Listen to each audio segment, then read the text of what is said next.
We need an education system that is concise and to the point, so young people know how to use the skills that they are going to learn today. Episode 1. Youth. State versus private. In recent years, the UK education system has seen an evolution in the boundary between state and private schools, and the divide between both has become greater. In our documentary, we will explore the lives of both private and state school students, listening to their views on the current system. What kind of school do you go to? I go to a private school in Islington in North London. I attend a small state school in North Finchley. I attend a small private school. It's situated in Highbury in Islington, with Northwich House Canterbury. I go to a state school in Camden. How would you describe your daily environment and atmosphere at school? I would say it's mainly around learning. Quite a friendly school, very family oriented, so you have a lot of the younger years and the older years, everyone's looking out for each other, that kind of thing.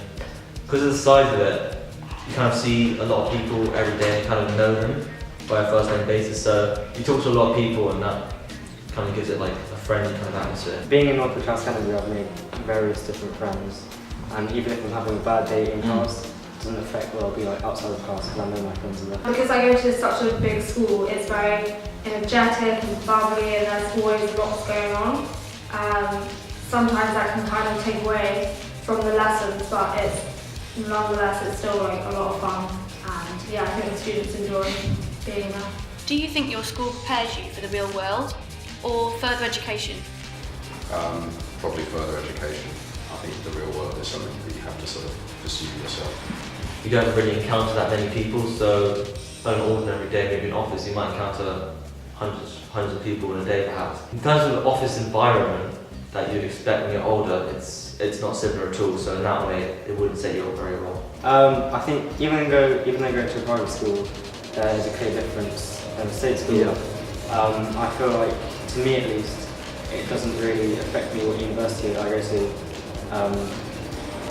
I don't see it as if there should be a point in spending lots of money going to a really good university after high school or Northwich House. So. I feel like going to school anyway, you're preparing yourself for further education, and that's what you're there to do, is to get yourself into further education.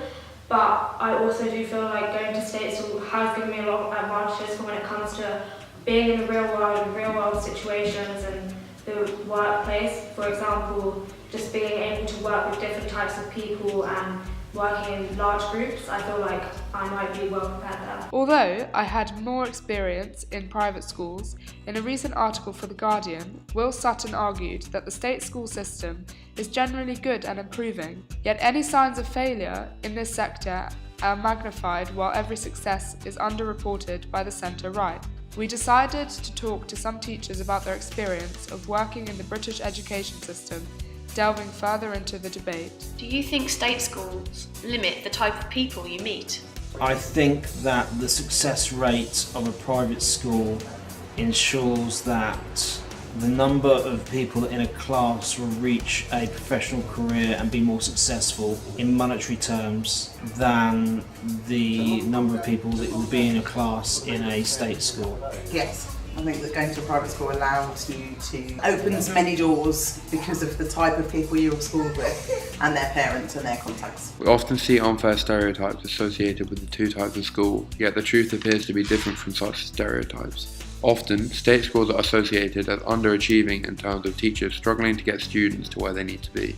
However, an article from the Huffington Post pointed out that in the last 10 years, only 17 out of 400,000 teachers in state schools were dismissed due to incompetence. Perhaps where the problem lies is in the fact that the best state schools are greatly oversubscribed. As a result, parents can't be confident of getting into the schools they want their sons and daughters to attend. With private schools, they feel they have an element of control in paying for their child's education. The UK government January 2016 state school statistics found that just over 3 million pupils now attend academies and free schools. Perhaps the stigma is changing. As a group of media students in higher education, our experiences in various schools fueled us each with a passion to bring the stereotypes and stigmas attached to differing schools to the attention of a wider audience. Although state schools are often viewed of as being less prestigious, in our work on youth, state versus private, we feel the truth behind state schools is different from what is often said about them. However, It is perhaps the safety and security parents feel from investing in a private education that will ensure the prestige of private schools is maintained.